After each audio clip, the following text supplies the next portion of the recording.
You there? I don't have much time. Something terrible has happened. This place, Point Dune, it's evil. I don't know what's happening to me. I think I'm dying. It's like I'm rotting from the inside. I'm so scared, and I'm not alone out here. People hide in the shadows, watching me, following me. This town, it's like a nightmare. Whatever you do, don't come here. They'll get you too. Stay as far away from here as possible. When I first got here on the job site, I could tell something was off. No one would talk to me. It was like they were afraid. One by one, they've gone missing. I'm the last one. My boss wouldn't tell me what was happening, but he knew. Everyone knows. I keep praying I wake up from this nightmare. God, I'm trapped. There's no escape. They won't let you leave. Please, Mary, don't come here. Something is coming. I can feel it. People gather on the beach at night. They're waiting for something. Whatever it is, it's coming. Someone is watching me. Mary, they're out there. Good God. There's so many of them. They're getting closer. Mary,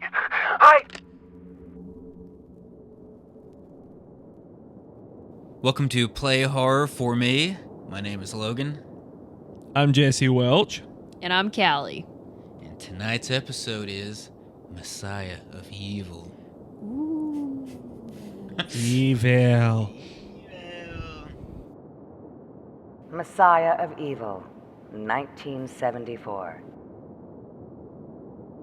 Venture into the eerie, decaying seaside town of Point Dune, where the moon bleeds blood red. Follow a young woman as she uncovers the mystery of her missing father, with the help of a strange man and his traveling companions. As the nights grow long, and with the dead on the rise, our characters soon find themselves on the descent into a dreamlike nightmare for which there may be no escape. welcome back to your nightly program. Looks like we have another terrifying show served up for you. Don't you feel that horrible chill in the air, tingling up your spine? Don't you love it? Caller, are you there? Yeah, I'm here. What do you need on a night like this? Can you play horror for me? You want horror?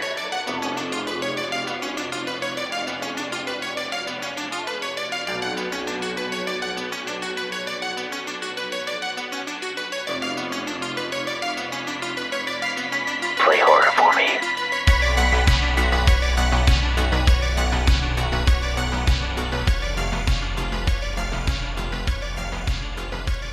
Well, I wanted to start with a question.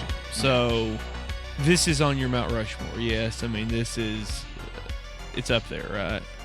I mean, I know there are a lot of Mount Rushmores with a lot of heads on them, but, you know. Yeah, it's definitely on a Mount Rushmore. It's Yeah. definitely, I would say probably definitely top 10 in horror movies. Okay. Definitely one of my top just movies overall. That's what I in thought. general. That's what I thought, yeah. But yeah, it's just, and it's like a broken record. But the first time you guys saw this, or at least part of it, was at the drive-in, right? Spotted Drive-In. Yes. Spotted drive-in. You know, because I had the same thought. I was like, I'm going to have to make some sort of reference to that at some point. But then anybody that listens to this podcast is going to be like, oh, these people are uncultured. They've never seen anything unless a place to drive in. I mean, that's true. But yes. And much like we talked about with Phantasm, you know, remember bits and pieces, but think, you know, we passed away that night. So definitely don't remember the whole thing. So it's like, you've seen it before, but you've really not seen it before. So it's kind of like watching it for the first time. Or that's how I felt. Callie, did you feel that way or not? Oh yeah, I mean that's exactly how I felt because when it first started, I was kind of like, I know that I was there, but I don't remember any of this. But like I remember parts of this like service station scene, and then I remember waking up at some point in time, like when she's in the house. But then those are literally the only things I remember. So it was fun to watch it back through and kind of be like, oh, this makes so much more sense than me waking up and being like, what the heck's going on here? No. And then going back to sleep. But it is kind of soothing though. So it's one of those good movies to kind of fall asleep to. Oh yeah, it's definitely the one.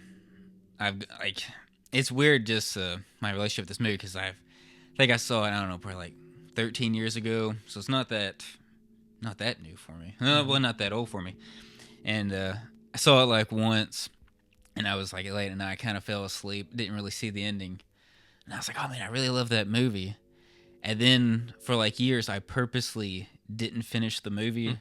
I just purposely only watched it when I was tired, just so I would fall asleep to it. Just because, like to me, like this is the perfect like kind of dream feeling movie. Like this feels closest to my dreams at least, because like David Lynch, people love David Lynch, but I don't really resonate too much with his stuff. It isn't. Those movies don't feel like my dreams, but this one does. So it's like I purposely just never really finished this film up until last year when I was checking the movie for the drive-in to make sure it was working. So that was like the first, like, I think I probably started this movie probably like 1,000 times. That's awesome. Because like it was like every other night for like years. I would just play this and just pass out to it. And then I'd pretty much instantly fall asleep. And then I get woken at the gas station when the guy screams. Oh, Yeah. And then I would instantly fall asleep again. And then I would kind of wake up towards the end. I would purposely turn it off. Like, oh, don't watch the ending, because I don't want to know how it ends. And then, it ended last year, which was kind of sad. I was like, oh, do I really want to watch this from beginning to end? Or do I want to keep this going for the rest of my life? Just never finishing one of my favorite movies of all time. I don't know how that makes any sense, but... You should have made us go test it at the drive-in so you didn't have to end it. We didn't even know. No, but I think that's fun. It's fun. And it's just soothing. I mean, it's like so many of these others we talk about. Let me sound like a broken record once again, but like, it's a horror film, so, you're supposed to have some sort of, kind of frightened reaction to it. And there are a lot of good, kind of scary shots, I think. But then, and I know a lot of it's pacing. It's just a good 70s slow burn. Lots of long shots, lots of walks, lots of, anticipation. And so I know that adds to it. But then, the dream sequence, I was thinking about that when she's laying in the bed at one point, when she hears somebody in the workshop, and it's like, okay, is this real or is it not? I don't know. Yeah. And you're kind of asking yourself that the whole time, and it's part of the fun. Is your father around like the whole time? Is he just scared of eating her or something, so he doesn't bother her? Or, what's really happening anyways? Like, just like a gateway to hell or something, and things are just spilling out. And Right. And I kind of like that it's like up for interpretation. So it's like, there's something going on. These people are eating people, but then it's never like, oh, well, here you go. This is what's happening.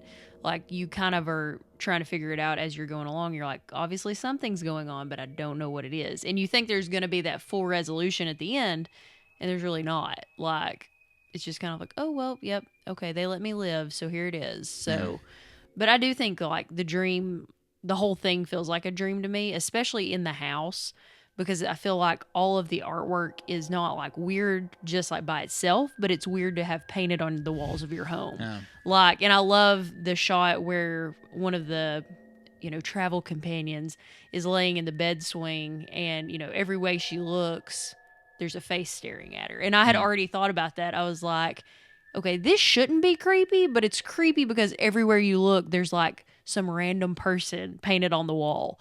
And I just feel like it's an odd thing, but it makes me really like the house even more because it does make it feel like it's a dream. Like, something's going on, but you don't really know what it is. Mm-hmm. Just these lifeless, blank expressions just staring at you. It's just, it's very eerie, but it's beautiful. I don't just... yeah, just one of the most unique houses in movies, I think. Yeah, because you got the floating bed, which seems awesome. It seems like kind of like a baby's like little rocking Yeah. bed, but for adults, and faces painted on the wall. It's just so, and yeah, it's just so interesting. It's just like one thing, like in the movie, she was talking about. Oh, it's like this, must have a message or something. And then I'm probably just grasping at straws, but it's like, oh, it's like she's like, oh, like there's a message in this and everything, and like the escalator always kind of catches my eye because is there really an escalator in that town? I'm not. Yeah. Yeah, I'm not really sure, but it kind of reminded me of like a shopping mall. Yeah. And then it kind of reminded me of Dawn of the Dead that came out kind of like a year after this. And it's like, George Romero is kind of talking about kind of consumerism and kind of capitalism or whatever, and we're just kind of just becoming like these lifeless drones, just consuming and everything. And then like you kind of mentioned all the shops in town. It's like, oh, it's a small town, but there's just all these shops. Yeah. Yeah. And it's just like, so I just wrote down my notes like consume this, because like they're just like eating themselves and just eating everything around them, and they're just consuming everything because there's nothing left, so they're just gonna start eating each other. But I don't know. That was just one thing I just got on this watch. I was kind of tired, so that's probably how I got it. No. No. You see things. I mean, I do. I think you see things more clearly like that sometimes. Because it, your brain kind of removes some of the extra things, and you just, because you're tired, you think more clearly in a strange way. But no, I was just. Those were some of my favorite shots when you're in town, and like, it's very real. And so you've got these very real images of town, and just this, even today, it's like, okay, this is 50 years later, and we can relate to everything we're seeing.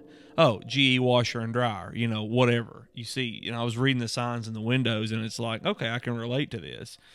But then you've got this eerie, weird dream sequence going on. So you have that jammed together with this very normal image of a town that can't be the town that they're in from the way they've talked about it, because it's just this poor little town out there. What would there be? But in the art gallery scene, it's like this high-end artsy fartsy city. There's the art gallery and then the fashion studio right beside it. But then later on, there's a Ralph's supermarket. And big theater and the big movie theater, the Chinese restaurant. It's just this. In a strange way, it kind of reminded me of Mayberry. Like Andy Griffith's show, you've got like the TV repair shop, and you've got you've got all these little shops that you just kind of imagine ricked up down the road. But especially to your point, like the grocery store scene's probably my favorite, because it's just so fun that she's like trying to figure out how to get out of town, stumbles in there, then figures out what's going on. No. And like, just, oh no. Well, yeah. Oh, wait a minute, I gotta get out the door. But what a statement of just how we are as Americans, that you have this whole cadence of fresh meat that you could be eating, and you are eating, but then that's not enough. No. Then you got to go chase this other thing over here. And I loved all the long shots of the aisles, and then shooting down to look at them eating her, shooting back up. Like it's produce or whatever, like this back and forth. I just thought, man, that's fun. So, but no, I think you're dead on. And like I was struck by that at the, kind of the feast, I would call it, where they're just they've got bottles and bottles of wine. The travel companion's drinking her 2 different like bottles of liquor or whatever, and you got all this food. You have no idea what they're eating, but it's just this spread of stuff, and it's not enough. Girlfriend's sitting there talking about, oh, this food's terrible, and just it's like how typical of us. I hate this house. Yeah, I just hate everything. It's like a mansion. I would love to have that house. Yeah. We need to find out what happened to all these sets, because I'm sure they just got torched or thrown away or whatever, painted over. But it's like, man, if you could salvage any of that and try to recreate this house, it'd be crazy. I know, do like a Halloween hunt and just have like all those paintings like in one of the rooms or something. Yeah. Be But I was like, the escalators were what, anytime camera would pan, it's like, that's the coolest thing. And then I love that shot too when she's walking down the stairs, and then you get this perspective because there's that long pier behind her. And so, she's walking down the steps, but then you're like, is the pier right there? Yeah. You can't tell. And so then, you kind of get that on a double level thinking about, is this the portal to hell or like, where does that go? Yeah. I know that's like that's why it just feels so much like a dream because like she's got all these just weird locations and just the way she moves and talks and it's just so much out of a dream. I don't know. It's just, but yeah, it's just like the grocery store scene. It's just one of the best ones. Just it's like first off, that actress is just absolutely gorgeous. Oh my god, one of the hottest actresses I've ever seen, and she was one of Bob's beauties on Price is Right. Of course she was. Okay. I think she was like, I don't know if it was like her and Janice at the same time, like if they started at the same time or what, but Okay. But she was like one of the earliest ones, kind of like a fan favorite. That's fun. And she didn't really do too much. She was in what is it, Longest Yard and stuff with Burt Reynolds. Oh, okay. Okay. And I don't know, probably some rich millionaire probably locked her down. She That was- probably quit acting. Right That was Yeah. the end of it. Sugar daddy. Well, no, but it is kind of funny because she's like, the first one to leave and just the one that he kind of most willingly seems to reject. And maybe that's because they've been together the longest, so she's not, new and exciting to him. But it's like by far the best looking of the three women in this and just a good looking woman, as you said. And then, but he kind of kicks her to the curb and she goes and does her own thing.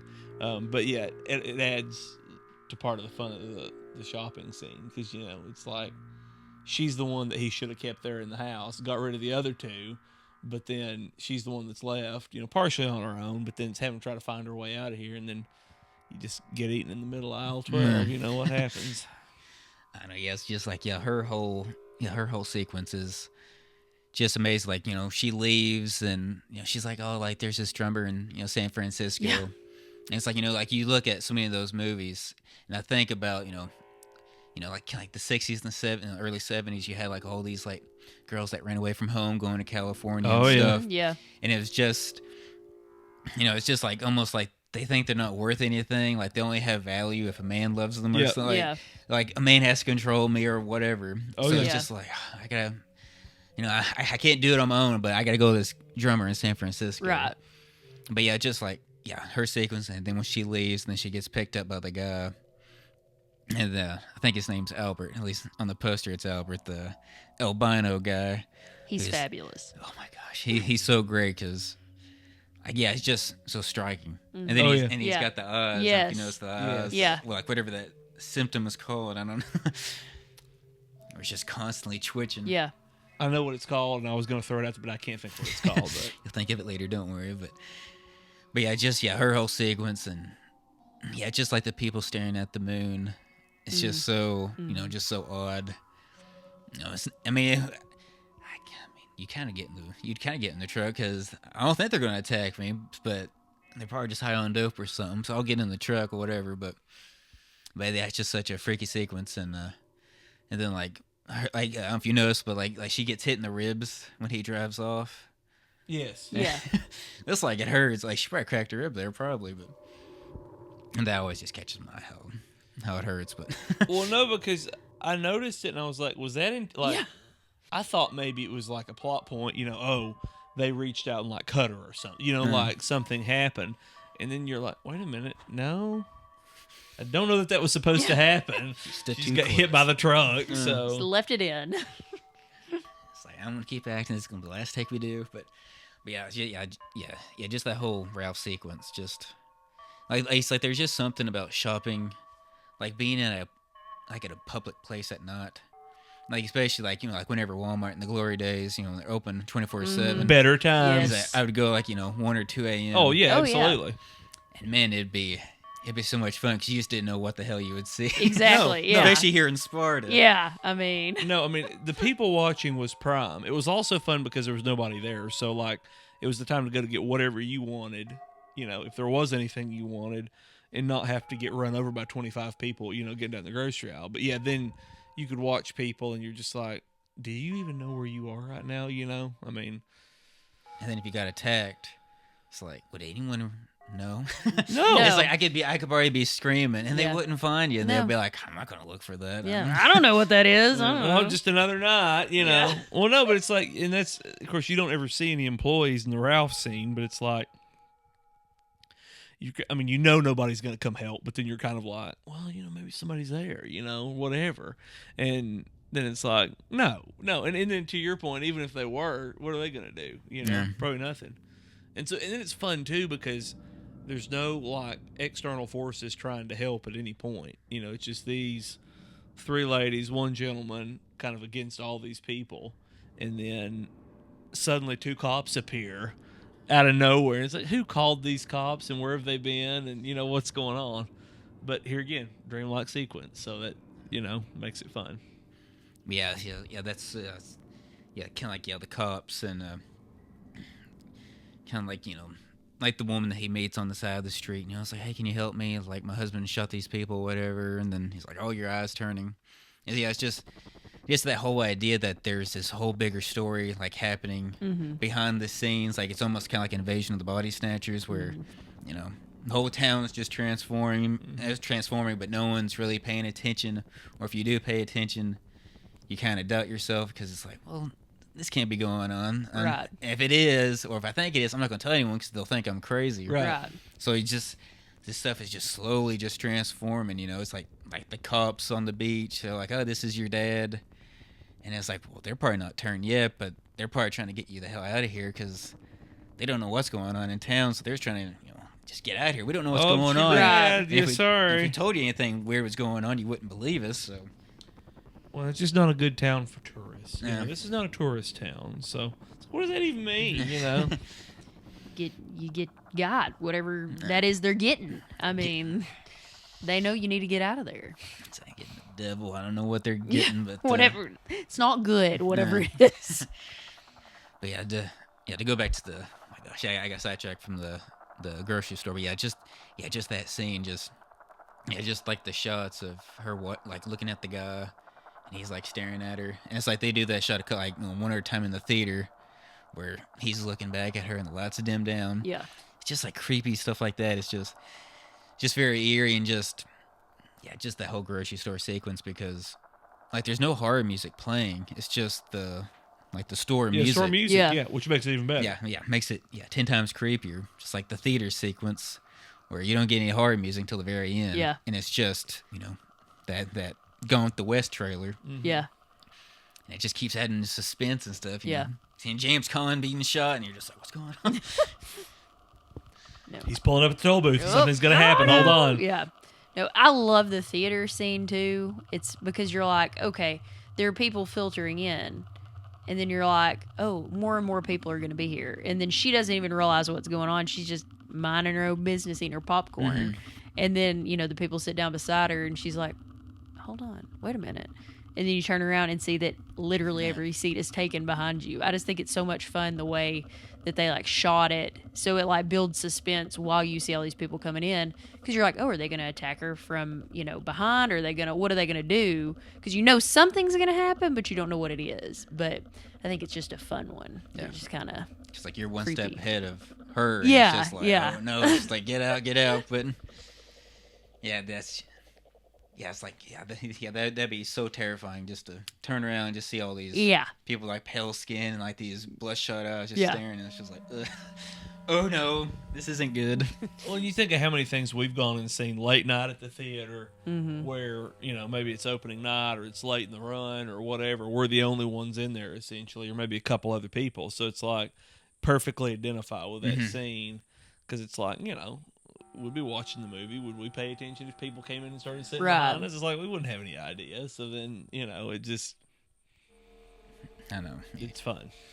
Especially I'm like by myself or something. That's happened a few times. You're the only one in the theater, and it's like always trying to check before right before the movie starts. Yeah. It's like, all right, there's no one back there. No one's laying down. if they show up later, we have bigger problems. No. It's like, oh no. Oh, there is a trapdoor here. Would you like some coffee? Would you like some coffee? Love it. I like mine in the cup.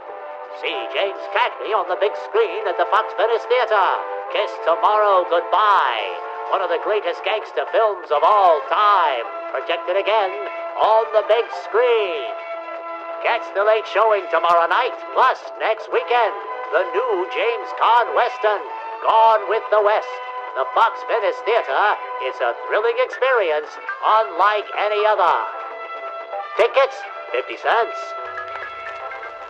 But yeah, just yeah, those two sequences are just they're so amazing.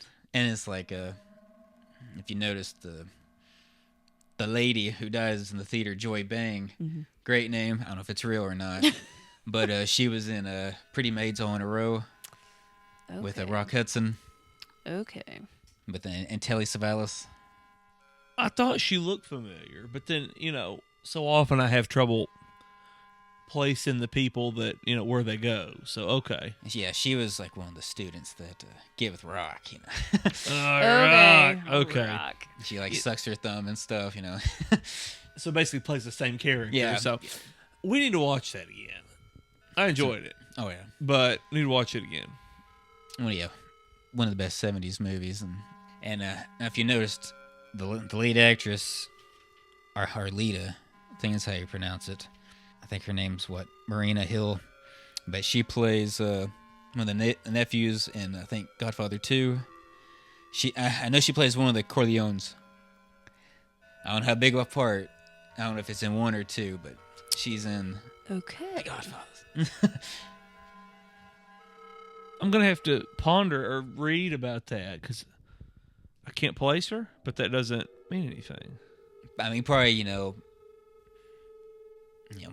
probably didn't have any singular lines or nothing. Probably like no standout lines or anything. She's probably just there. No, but still, The ensemble.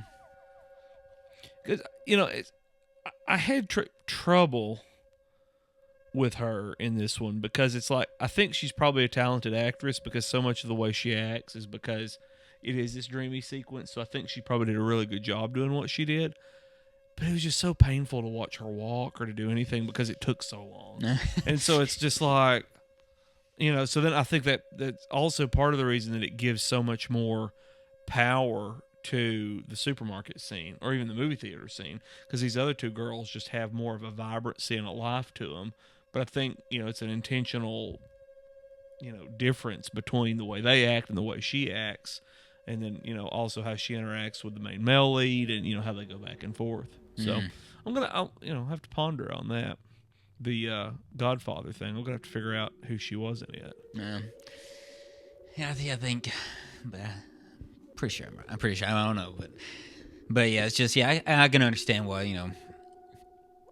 like her style may not be, right for everybody or just, be too exciting, but it's like I personally love it just because it helps with the dream aspect of it. Just well, no, it's exactly the kind of thing that puts you to sleep. Is because you're just like, oh, she's still walking across the floor. Hold on, I'll pass out for a minute, and then service center scene. I'm awake now. So yeah, it adds to that whole element.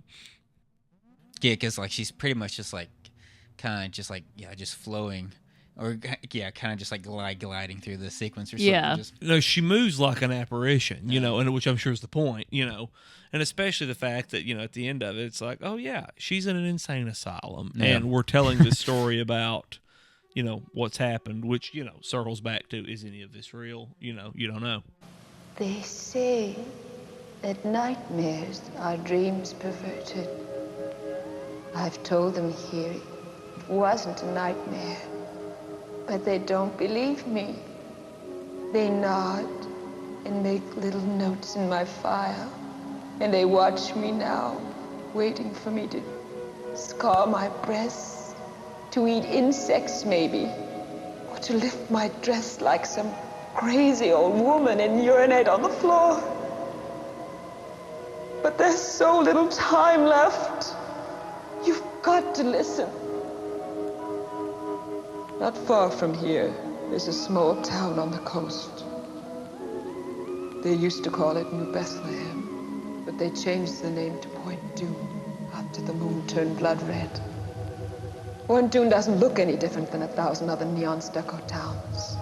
But what happened there, what they did to me, what they're doing now, coming here. They're waiting at the edge of the city. They're peering around buildings at night. And they're waiting.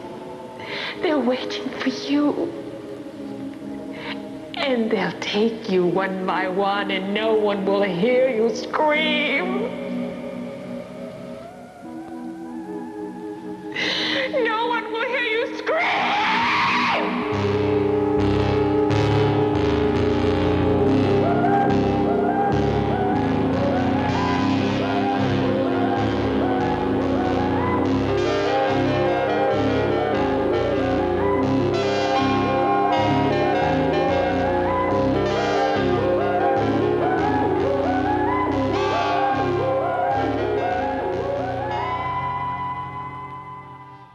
Speaking of the asylum, I love that opening sequence and the fact that we close with it too, of her like walking down the hallway and having this like, you know, dialogue about what's happened and nobody believes her and all of that. I think that's a really fun way to open it. And then, you know, no one's going to hear you scream. And then she goes into her scream. And I think I was like sold out on it as soon as that first sequence happened. And I was like, okay, this is good. I like this. Because it's like she's telling a story, so you're really just seeing what's happened to her, but you're already kind of expecting things to go south, but you just don't know how you get there yet. So I think that's fun. It's like a real blood-curdling scream. Like she gives it her all. It's like that shot's literally one of my favorite shots ever. It's like it looks like a painting, and like the way it slowly like comes into focus, and it's like the hallway, like it almost. Like, it looks like ripples. It looks almost like the ocean. Yeah. It's just so beautiful. And it's just so simple. Mm-hmm. Like, you know, you got the sun coming down the hallway. It's like, all right, like, you're going to come down the hallway. Then, and we'll slowly put you into focus and stuff. And it's just so simple, so beautiful. One of my favorites. Well, because she was probably 3/4 of the way down the hallway before I realized she was actually walking down the hallway. I thought we had just kind of, you know, done some sort of strange visual where we were playing around with shapes or, you know, like. Yeah. It looks like that. Yeah, and so then it's kind of like, oh, okay, we've got some shadows move, like whatever, okay, cool. And then it's like, oh, we've made it look like a person. And then you're like, oh, it is a person, you know. Wait a minute. So, it's her. But it's like, yeah, like you could easily start the movie with just that scene, like just her walking down the hallway. Yeah. Because like you don't really need, you know, I love the opening kill and everything. But like I don't think you really need it. Like you could do without it. You know, I do love it. It does kind of almost have like a feel like it was kind of shot by like a different time or shot by somebody else. Like the lighting looks just a little different. I don't think it was shot by anyone else, but you know, it kind of has that feel. That way, yeah. But it's like in that opening, the guy being chased is Walter Hill, writer-director. He's the guy who did one of your favorites, Southern Comfort. Oh. Really? Okay, so he just had a little cameo here, and then later on got to do his own film. But yeah, it's like, I guess they're all just kind of friends. Oh. That's fun. It's like, yeah, I think these directors, I think they kind of went on to do Howard the Duck, and I think they helped on American Graffiti, okay. So like, you know, they were kind of friends with George, and I wouldn't be surprised if, you know, it's kind of like one big friend group, you know, with Walter and all them and stuff. So Walter Hill's the one that dies by the pool? Yeah. Cool, okay. Yeah, we need to watch Southern Comfort again. It's on the list, so yeah, I would love to do it. Okay. No, well, that's the fun thing, because it's like so many other things. You've got the people like Laura who you're like, she's in a couple other things, but to me, very talented, but then didn't really get into a lot of other stuff. So you see people like that, but then a lot of other people, you know, it is such a kind of incestuous industry that people just kind of weave through, you know, and so it's not that deep of a pool of different people who are actors and directors, and so it's fun to have those stories about, oh, you know, this person was in this, or this is the person who did that, or, you know, whatever. I have little time now. I can't write again. You mustn't worry. And please, you must promise not to follow me. I'm afraid to see people anymore. It's better that I wait alone for it to come.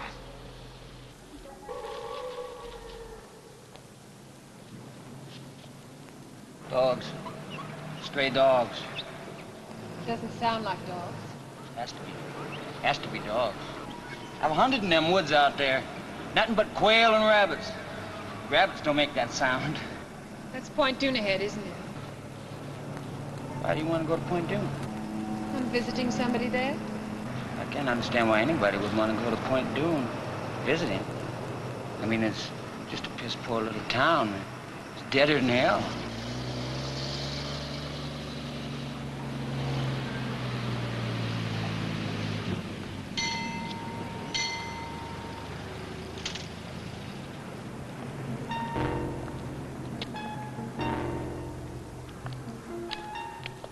You forgot. Hello there. Fill her up? $2. No knock.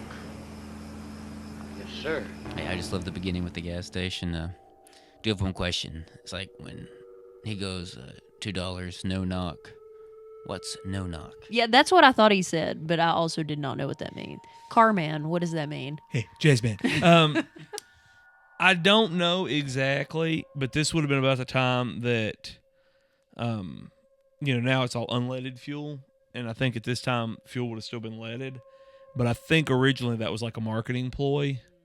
It was also, I think, like EPA or health type stuff to get the lead out of fuel to make it be less toxic. But then I think also it did affect the way that it ran in vehicles. So that's what I wondered, if it's like this was during that transition where you would have had both kinds at the gas station. So then you designated, hey, I want $2, but this is the kind. Kind of like, today we would say, I want the 87 or I want the high octane 93, whatever. But that would be my guess. Or it could have been like, because it was like a actual service station where you have somebody physically coming out and putting the gas in, that maybe there was like an additive. Sometimes they would sell like a fuel additive or something. So he might have been saying, I want $2 and then I want the no-knock additive or something like that. So I thought it was very interesting, and I spent quite a bit of time after it happened trying to kind of work through what I thought it was, and those are the only two things I came up with, and neither of those could be correct. But I'm just fascinated by that model because it's nothing we're familiar with, but just this idea that you roll up and somebody comes and pumps your gas, Yes, like even the pumps are perfect. It's just. Oh yeah, they're beautiful. Yeah. It's like they were just like proud of everything, so they're gonna make everything look good. Oh yeah, and it's crazy now today. How many people collect those old pumps like that and what they go for. Somebody wants to put it in their basement or whatever. I mean, I'd love to have one. Because they're cool looking. Yes, like even just like the globes. It's like I watch on American Pickers. It's like, oh, this globe original is $4,000. Oh yeah, it's stupid. It's like that whole scene. It's just so amazing. Just like her pulling up to the place, and he's just shooting in the field, and like kind of just sets an eerie tone and stuff. And it's just like there's these things making these noises, and it's like, oh, they're dogs, and it's like, and those aren't dogs. And it's just like, man, it's like what's going on? It's like, is it like creatures from hell, kind of like running around, or is it just the people of the town just making these weird noises? Yeah, it just kind of sets an eerie tone. Well, and I enjoy because I was like, oh, she's going to ask, like, hey, what were you shooting at? But she doesn't ask him. And you're just kind of like, does this just seem normal to you? Like, he had to bring it up. You didn't ask? Like, if you ask him a question, he may get pissed off, Like, he does have a gun. True. I'm going to let him tell me in his way. But yeah, it's like, it helps just, establish that whole dreamy atmosphere. Just pulling up to a gas station, a guy shooting a gun, and then like a albino guy pulls up. Perfect, sets the scene. Since I have purposely not finished this movie not that many times, so some of the details may be kind of lost, especially on The Dark Stranger. But like on this viewing, as we were watching, I don't know, I just kind of got this idea that maybe Tom is the Dark Stranger. Maybe he knows it, maybe he doesn't realize it. Maybe like he doesn't know that he's like the reincarnation or something. I had that thought. Too? Yeah, I had that thought because like we don't really ever see we see the Dark Stranger, but not like I don't feel like. But I feel like any of the features I saw reminded me of Tom. Like, especially the first time when he's crossing the field. Yes. It's like I think they just got him to play it. No, that's what I thought too. I was like, are they supposed to look alike, or did they just get him to like do this? But yeah, I had the same thought. So like, here's this rich guy, kind of from wherever he's from, or kind of from everywhere, really. And then I think Joy Bang says, like, oh, like, we're never going to leave this place, are we? then one of them asks, like, why are we here? And it's just like, I don't even think he knows even why they're there. It's like he's just drawn to this story, probably because, he's the Dark Stranger, and Yeah. he just doesn't know it yet. That he's the second coming of this, Right. Terrible guy. That's going to, it's like, I don't know if the Dark Stranger is Satan or he's just, Right. spreading the word on this Satan or Satan-like entity. Not really sure.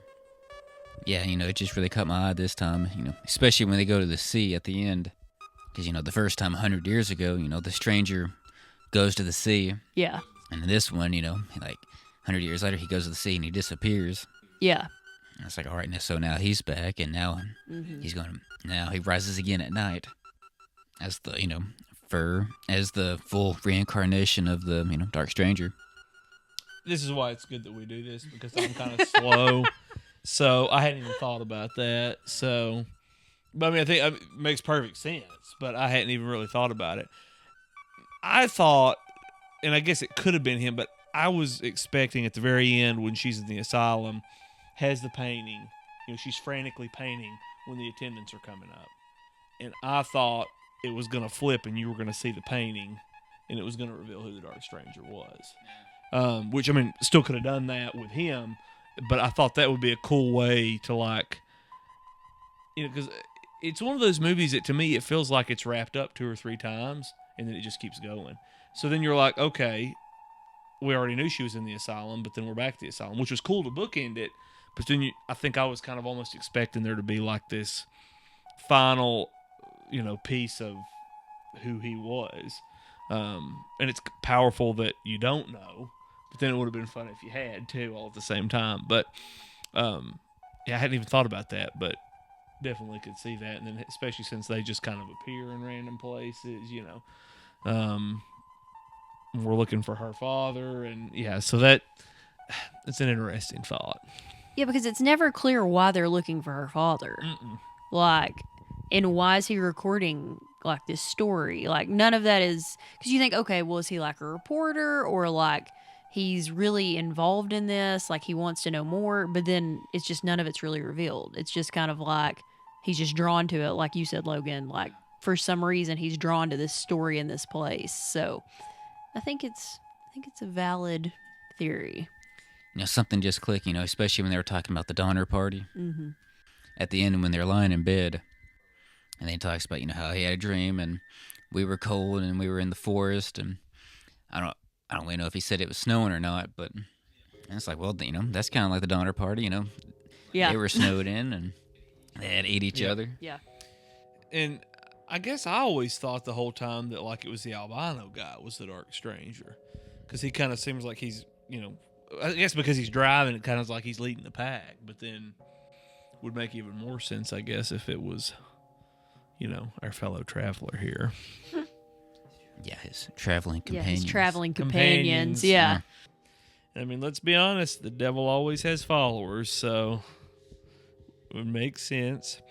I love looking at all the people, and I think I mentioned this when we were watching it, but all the different people who are onlookers in the room. Oh, yeah. And then trying to figure out, like, I swear one of them looks like Lee Harvey Oswald. I swear one of them looks like Eleanor Roosevelt, like, just picking out different people. So it's creepy that they're looking at you, but then it's creepy that they look like people you kind of feel like you should know. The person that probably did it, probably did. I need a little inspiration. Yeah. Anyway, I'm sorry. I got No, you're good. My brain. Yeah, because, like, the faces are worth talking about. But yeah, faces are creepy. So yeah, Tom is the, Dark Stranger. So I don't know. Mr. Tom. What do you think? Yeah, I just wasn't sure if the Dark Stranger was the demon or evil entity that they were worshiping, or it could be this thing that just wants to infest this town. Yeah, we gotta talk about Elijah Cook. It's like he was the drunk that was telling the story in the hotel room. God, like he's just so amazing. Yes. Fabulous. Yeah, he's been like no telling how many movies, like probably well over 200. Well, I know I've seen him before. It's like I think he might have been like some John Wayne movies. I know he was in a Marilyn Monroe movie. And of course, he was in House on Haunted Hill, and God, with Vincent Price, and he's just so amazing in that. That's where, yeah. But yeah, like he kind of just plays the kind of, like a lot of the same characters a lot of the time. Either just a guy like super high strung, or a guy that's just drunk, or just some like nervous Nelly or something. And just the story he tells. My parents are just gonna feed me to the chickens, and it's like like maybe we can keep him. And it's just like it should be ridiculous, but it works, and it's just eerie and creepy. And he sells it, and it sounds so perfect. Well, no, you believe it 100%, and then when he's telling that, it's like, that kind of sounds like a conversation that people would have around here where we live, where it's like, I don't know. But then, let me quote another classic here from a different genre, but reminded me of, like Sling Blade, where he's like talking about, having his sibling that gets married that died, and this whole deal. And so it's like just kind of this very, redneck kind of thing that it's like, how often does that happen? But you believe it totally when he's telling it in the hotel room. Oh yeah, just matter of fact, just you just kind of see the parents kind of telling him as a kid or something, We didn't know if we wanted you or not. Yeah. Well, like have him work out in the field or something. Yeah. What can you do for us? No.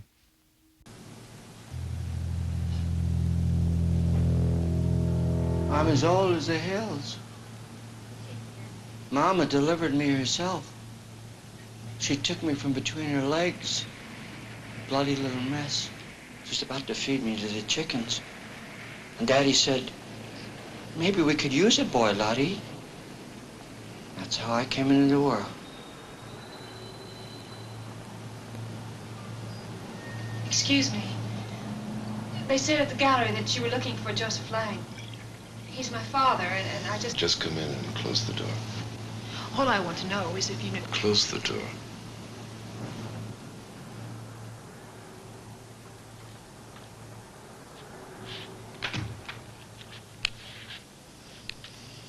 Go ahead, Charlie. It's hard to remember back on things, but I remember the red moon my daddy told me about, only once. Mama gave him a bad look when he talked about it. He was only a boy himself then. He called it the blood moon. He said that was the night that he lost religion. He learned that men could do horrible things. Like animals. I'm really hungry. I've got the munchies. Shut up. Go ahead, Charlie. What about the moon? 100 years ago, the moon started turning red up in the sky and things began to happen. It was like the red of the moon got up there, the closer the people were being jerked toward hell, where the people started bleeding out of control. They found children eating raw meat. It was like the town was festering with an open sore until the night that they came down out of the canyon and... Who came down, Charlie? I gotta go. Charlie. Take the wine, Charlie. Well, thanks for your kindly hospitality. Just oh my gosh, and then like when we go to the art gallery, and it's like she does like like got the blonde lady doing the fingers over her face, and she's like her fingers moved over my face like a pale spider, and it's like that's so like a pale spider, like what the fuck does that even mean? Right. It's like like it should like that's like borderline. It's almost tipping it over, like ridiculous that just one line, but she sells it and just. Yeah. And just the tone of the movie helps sells it too. But it's just, but yeah, just like that, the art gallery guy, like his voice, and like he's kind of like a douche to her, But yeah, just the blonde lady, like when she's like talking in his hand, Yeah, like she's just like Helen Keller stuff. Yeah.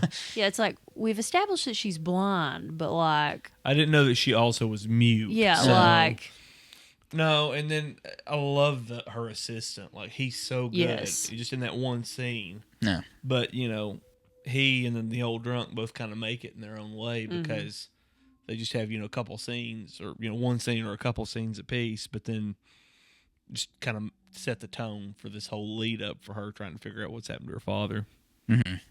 Yeah, set that tone, and just these odd, just an odd town and just odd characters. But yeah, it's just so good, so good. Let's see here.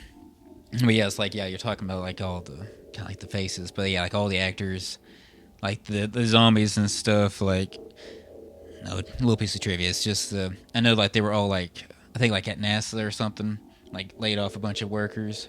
So it's like like they were all unemployed, so they all just hired them to play like the zombie like creatures and everything. That's fabulous. So it's just a bunch of ex NASA workers, and they it's like there's so many like creepy faces. It's like there's like one like sitting right behind Joey Bang in the theater. And it's like I don't know if it's like a 90-year-old man, woman, I don't know what it is. Like this little pruny person, man. Like they are creepy. It's like they look like the grandma in SpongeBob SquarePants, like chocolate. Because like I'm just always staring at it. It's just like, I don't know what it is. It ain't good, okay? But just all the faces are creepy just because they got all the weird makeup and stuff on them, and the eyes and. But that's just fun. But yeah, it's like this movie. I think like when the actor said like they shot it, they were shooting it, then like they ran out of money. I think the footage kind of just laid around for like a year or two, and then like some distributor or something like bought the footage and kind of pieced it together. And I don't know if he got the directors back or not, but I would assume that's where they added like all the voiceover and everything. And then they added the music and stuff, and it's just so amazing, just how how a movie can just come together. It's just like and like we only got a few pieces, but you can make it work perfectly.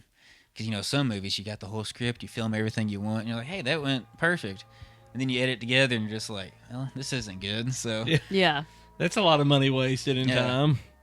Or then like just accidents like this where it's just like, well, we just got to piece it together, put some creepy music, and if we do it right, maybe we can get something that works. And they got something that works. It's just I just love how that kind of works out. So. Oh yeah, in the art of it, having the right people to put it together and make it work. Yeah. What relatively low did they spend on this? Do you remember? Because I listened to the commentary like years ago or something, and it can't have been a great deal of money. I wouldn't think. Not because it necessarily looks bad, but just. I think they said like the thing they spent the most money on was his suit. It is I fabulous. believe it. It's beautiful. Let's again talk about fashion in 70s movies. I know. It's perfect. Just Love everything. it. Yeah, I mean, all the fashion, cars, the, bed that takes up the entire room. It's round. I know. The swing bed. Yeah, all the things that need to come back. Just like they all look beautiful, and just the hair, and just the Bob Barker lady, her like she has a bunch of outfits and stuff, and like the part when she comes out of the bathroom and she first sees her in her house, and she's like her back got the light behind her going through her hair. Yeah. It looks just like a shampoo commercial or something. Yeah. Oh yeah. She's got like the hair dryer, and you're like. Because you're like, wait, is this real? Like, hold on just a I second. thought she was a vision. Yeah. I thought she was dreaming. And then you're like, oh, no, this is happening. Or was she dreaming? I don't know. He's like, we don't. It could just all be a dream. Just like her dad died, and now this is how she's, it's just like Phantasm, It's just, hey, my family member died, so the only way I can, rationalize this is, something actually did it to him or something. Yeah. Yeah, exactly. Some dark force. Descending into madness. And just so many of those 70s movies, just women going crazy. Mm-hmm. Like Rosemary's Baby, and just, I think she was in a movie called, I think this lady, Marina Hill, I think she was in a movie called, Dark August. I think Dark August is kind of about that, just a woman going crazy, it's like, oh, like no one believes us, we're going insane, like the husbands, the boyfriends are always just like, oh honey, you're just imagining this, so I'm gonna call the doctor, and he may have to take her away or something. The special doctor's gonna come by. It's okay, honey, I'll visit you, I'll be with the secretary, don't worry about it. Yeah, Don't we'll you come worry see you about though. it. Yeah. Yeah, don't worry about it. The kids will remember who you are, don't worry.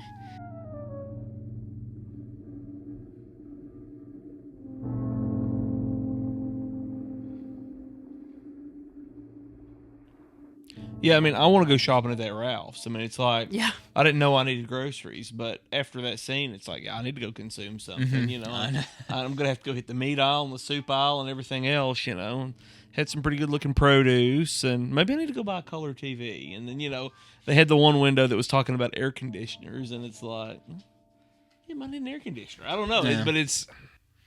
Yeah, like I think it was a washing drying machine, like I think $2.89. I think was one of the prices. Yeah, I saw that. Yeah. And the grocery store, it's like 11 cents for like this produce, 12 cents, Yeah. 8 cents. It hurt me because it was 11 cents a pound for bananas, and it's like even when I was working in a grocery store 15 years ago, a good price was 39 cents a pound. So it's just like now it's I don't know 60 or 70. Fun times we're living in, okay? I live it too. We don't need food anyways. We don't need it. But I think that might be it. Let's see, $2, no knock, and I love the line. Give a girl a pair of shoes and she walks out on you. Yes, I thought it was perfect. That's why they had to spend the money on the suit. Yeah. You have to be able to look good delivering that line. Exactly. And his loafers are also fabulous that match the suit. So if you haven't noticed those, check those out. It's the whole package. It's His just so hair, I mean, you know. He's kind of like a poor man's Mick Jagger. I mean, it's just like, got the clothes, the look, the whole thing. He kind of reminds me of John Lennon in a weird kind of way, and I don't really know why. But okay. He's more talented than John. But, kind of like Kanye, Logan. We love the Kanye. But can't say that anymore. But but you're gonna get canceled. Get canceled. Gonna have to edit this? Or no. I think we're gonna edit in the new song to finish this podcast. Hey, we do kind of need a time That's the filler. outro we've music, covered yeah, everything. yeah. So, and today, a word from our sponsors. New album, but Tom, which is spelled THOM. Ooh. Well, it goes with the suit. How fancy of us. Which is just, it's like, I always want to say thumb. I guess that's just from that era. But it's like, I'm pretty sure, like, he's kind of like very known as very flamboyantly gay actor. Because, like, I think this was like one of the few, if I'm not mistaken, one of the few movies where he just like plays like just a straight dude. Oh, really? Interesting. He plays like very masculine, kind Yeah. of like manly man and stuff. Yeah. Okay. That's interesting. Because I know like one clip, I'm pretty sure it's him. It kind of floats around on X or Instagram or whatever, but it's like some woman, it's like a movie from the '60s, and like a woman's like walking through his flower bed, and it's him and another guy are on the balcony on the building, and then he's like yelling at her like, "You bitch," whatever. You're ruining my flowers. Because he was just very of that area, late '60s, early '70s, kind of like one of the big gay actors at the time. Really? Okay, that's cool. That's fun. Would not have guessed. I know, it's So like- No, not at all in this role. No. He kept reminding me, and you'll know exactly who I mean, Logue, but I'm drawing a blank on the main guy in A Clockwork Orange. Like, Malcolm McDowell. yeah. Yeah, kind of. Yeah, pretty much like that, kind of. Yeah, that's what I kept thinking. Who's he remind me of? And it's No. like, I kept expecting him to start like snapping, or something, Singing in the rain or something. Yeah, I was gonna say there's some musical numbers. But yeah, he's so good. It's like I know of him. It's like I don't think I've ever seen one of his movies or a movie that he appeared in. I'm pretty sure I haven't, but I do love him in this. Like he's just so good. Mm-hmm. Because he's the Dark Stranger. Yeah, but I mean, we've solved it today, folks. solved it. He is the You heard Dark it here Stranger. first. We uncovered the truth, and quick, just to mention him, I think his name's Royal Dano. He plays the old guy, like the father. And I've seen him. He's like a character actor, isn't he? Oh yeah, he's probably been in 300 things. Yeah, Yeah. just especially the TV. I think either Gunsmoke or Bonanza, one of those. Okay.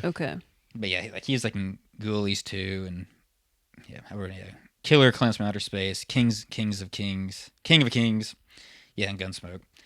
But oh my gosh, like his voice, oh my lord, it's just like a fun one. Like when he talks and does that voiceover, oh my gosh, it's so amazing. June 30th. For 3 nights now, I haven't slept. I don't know how much longer I can keep this up. Visions are coming from areas of my mind that I don't understand. July 2nd. These grotesque images keep crowding in on me. At night, I find myself wandering alone in town, catching glimpses of horrid animals I know can't be there. And along the dark beach, faces haunt me. Pale women with sleepless eyes and shadowy figures staring toward the black water. Well, and then it's just, he's around as a figure, but then you really get to see the actual character so little. Yeah. And which partially adds to the charm. But yeah, I love his voice. And he's just a presence. Yeah. Yeah, because you just truly feel like he's been through something and he's hiding because it's like, man, what the hell's happened to him? Is he transformed into something? But then we see him at the end. It's like, man, he goes all out, like throwing the paint on him. Yeah. And there's like the paint thinner that's spills on him, which I hope was water. I hope it was a paint thinner. Yeah. But it looked good, however they had done it. Yeah. But no, I loved whenever he wiped the blue paint on his face. Yeah. I was like, that's a fun visual. Yeah, because I'm pretty sure that had to be real paint, and it's like it looks like he just goes all out. Yeah. And it really, really, really helps sells it and just adds to the chaos of it all. But oh man, he's just so amazing. But yeah, it's just such a great movie. But I think that's it for all my notes. I think so. Let me see. Walter Hill. I think that's it. He's scared. I keep looking at this little pruny person now that Logan's brought it up. Yeah, I never noticed him before. And But now they it's like, are That's all I can terrifying, see. And he's right. Is it a man or is it a I'm woman? not sure. They're prune is what they are. It's more on the left. Yep. Yeah. Left to center. Yeah. Right. Yep. There. Look at that. That The fuck is that? It's a scientist from NASA that got irradiated a couple times. I think that's probably why the hair loss is prevalent. They were the test dummy on the first zero. Yeah. The spinning machine, the G-force. This is fine. It won't hurt you at all. And we cranked it up a little high. I crank it up. But yeah. But all right. Well, all right. I talked to Ward. He said that we need to come up with a kind of a grading system. I'm not really sure what. Okay. Because I know in the first 1 or 2 episodes, you did recommend, not recommend. Then we kind of just. It was more. I think feelings. Phantasm was just like, hey, go see it. Good do it. But I don't know, I don't know. Oh, whatever you think. Well, no, you're right. I mean, I guess because I got to thinking about it. I don't know after Phantasm or which one where you were like, well, Callie, you didn't really tell us what you thought. And then it was like, well, you and I said what we thought, but kind of in this touchy-feely sort of way, not really, like you said, not really in a helpful way. So I don't know. 1 to 10 might be too much, but then I'm afraid to do too small of a range, because then if you do that, then it's just kind of like we either love or hate everything, So I don't know. But yeah, we could do recommend or not recommend, or I would watch again or I wouldn't watch. I don't know. We can just do all of the above right now. Then we can. How you soon can would edit out whatever? Yeah, that's probably wise. So How soon would you watch it again? Callie, you go. You tell us. Oh no, you go first. No. Yeah. Are you nervous about it? What are we doing? Are we doing a 1 to 10? We're doing everything. Logan said we're doing Okay. everything. Okay, for me, easy. 10 out of 10. It's one of my favorite movies. Definitely Okay. recommend. Okay. I watch it all the time. At least start watching it and then I fall asleep. But it's one of my favorite movies of all time. I would probably say, I was going to say an 8 out of 10, but then I was like, no, I think I need to give it a little bit more than that. I don't know if I'm willing to give it a 9 out of 10 yet. I feel like I need to watch it again. So I'm going to give it an 8.5 out of a 10, but would 100% watch it again like right now. So, big fan. Yeah, there we go. Yeah, Now- I think it's good to do the ratings. I like this. Yeah. Tell us what you think. I'm more of a harsh critic on this one. I did enjoy it. And I'm dragging tonight. So it's like I recognize that if I watched it again, I probably wouldn't think it's as slow as I did tonight. But it was just a little too slow for me. I really loved the imagery and a lot of the story, but if it was like 30 minutes shorter, I would have probably been a whole lot happier. So I'm going to give it like a 6.5. But Still good. I Still did- good. Yeah, I mean, upper end of the scale, and definitely would watch again. So I do want to say I struggled a little bit tonight. However, this is not to say that you shouldn't go see it, because anybody listening to this should go see it. And preferably when you're laying in bed at night. Maybe if you have a bed swing. If you have a bed swing and then you could watch it. Or if you have a circular mattress that takes up most of a room, then definitely watch this. But it's very soothing. I mean, it just, I don't know. Probably be good on a waterbed too. I mean, The waterbed needs to come back, Yeah. We could do like a horror spa, where it's like it's like just moody lighting, and you get this movie kind of playing, and you kind of add like a little reverb on it, so it's kind of echoing throughout the place, and you doing like a salt bath or whatever. Yes. We have to do that. We're doing it. Can you imagine? And then eventually you could have like different rooms. So this is the Messiah of Evil suite. Yeah. You will have an experience here. This is the Phantasm Funeral Home suite. And like you have like your different little experiences. Can you imagine? That'd be amazing. It'd be the best. you soak in a coffin.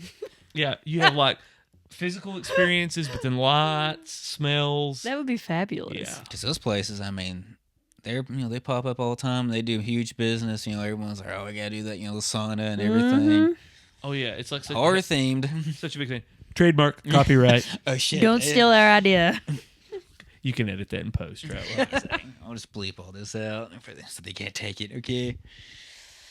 Yeah, but yeah, that would be amazing. So it's like, you brought up Phantasm. It's like, how would you kind of rate Phantasm? So, especially compared to this, like which one you kind of prefer? Or It's tough because I struggled some with Phantasm too, but I think I liked it a little bit more. But I don't know that I could say why. It's just kind of a gut reaction. I think it felt slow at times, but then I think when it sped up more, whereas this one is more of a consistent slow burn, I think. But, and really part of my hang up with this one is, as I said earlier, the main actress just kind of gets on my nerves, and I'm trying to work through it, but this viewing I haven't been able to. Maybe the next one. But, but then I love the two companions. They're great, but I think just there's so many shots of the main actress just kind of stumbling around that you're just like, oh. So, yeah, I like Phantasm a little bit better, but they're very similar to me in their pacing and they're just relaxing. It's a horror film, but you just kind of feel at peace with yourself when you're watching it. oh yeah, Kelly, what do you think? I jumped in there. I would probably give Phantasm. I do not like Phantasm as much as I liked this.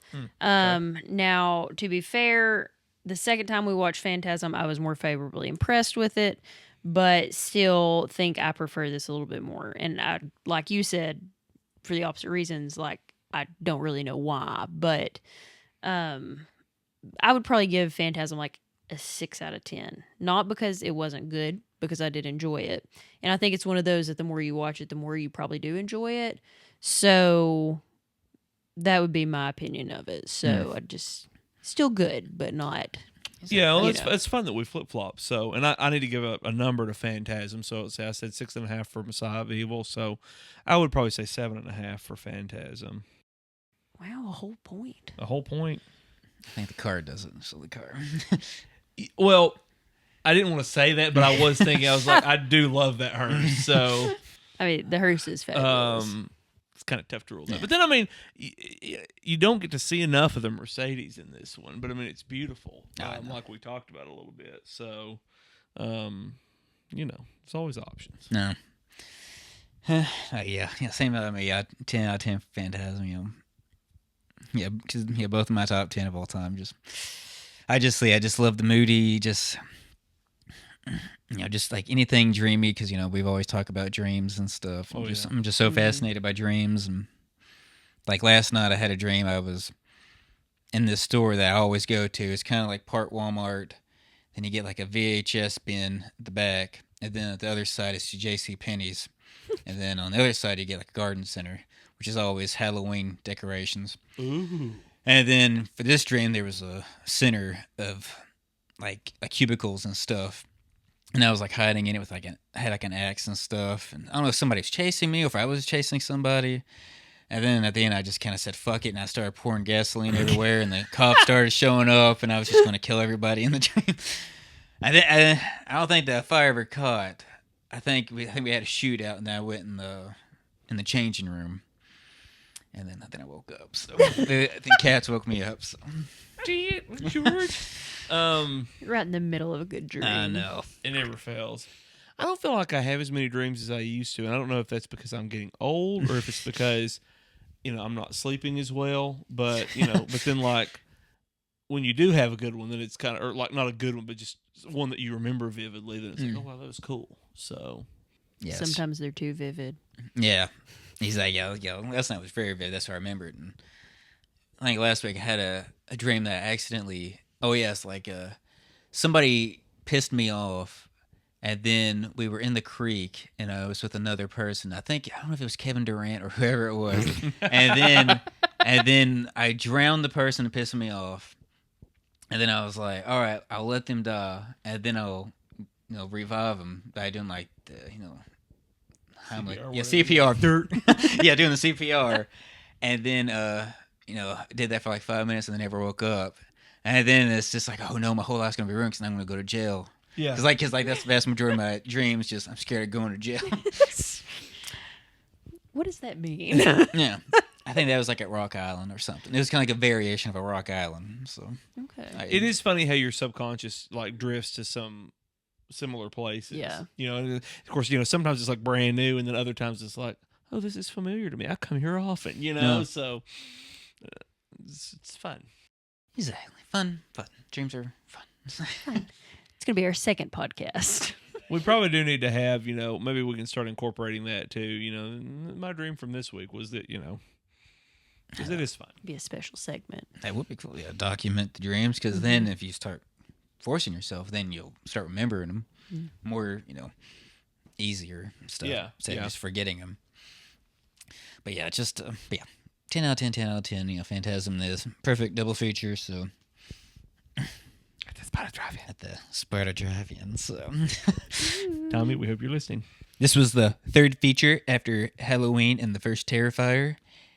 So kind of a slower burn movie after the rush of Art the Clown killing people, but it was good. Some people fell asleep watching it, but that's okay. So I fell asleep watching Terrifier, not because I don't love it. I do love Terrifier, and that's terrifying that I fell asleep during Terrifier. So it's like, it's a peaceful, easy feeling right here. Yeah, look at this. Oh, getting ready to get the saw yeah, out. already sawing somebody in half. Time to snooze. Oh, already. But yeah. So, all right, yeah. So yeah, some of my favorite movies of all time. One of the best ones. One of the best, dreamy, atmospheric, moody, atmospheric movies ever. So, I think that's it for this episode. So, got some slasher movies coming up, Sleepaway Camp coming up, and hope everyone listened to watch Jesse and Catnado, Apocalypse Meow. We are currently waiting for final nominations to come back for our awards and royalties. Yeah, I was going to say most of the royalties. Checks. Where's my check? So yes, hope everybody enjoyed that. Please donate, and we will maybe make another one if you send in your funds. Exactly. And or lobby for a stimulus check. Either way. This pussy twister bites back. The squeakquel. So. yeah, but no, this is fun. So, looking forward to some additional episodes for this summer, for summer slashers. Slasher summer. Slasher summer. Slasher summer. Thought it's slasher summer because if it is summer slasher, then I feel like all the slashers have to be summer themed. That's fair. Yeah. I don't Which know. comes That's first? that, No. I overthought it. No, No. it's fair. It's fair. So, well, yeah. So it's another fun one. Yeah, He's it a was. fun. Messiah of Evil. So, AKA Messiah of Evil, second coming, AKA dead people. So, AKA Tom. Tom. The All right. Dark Stranger. Thank you for listening. This has been Play Horror for me. Whoa.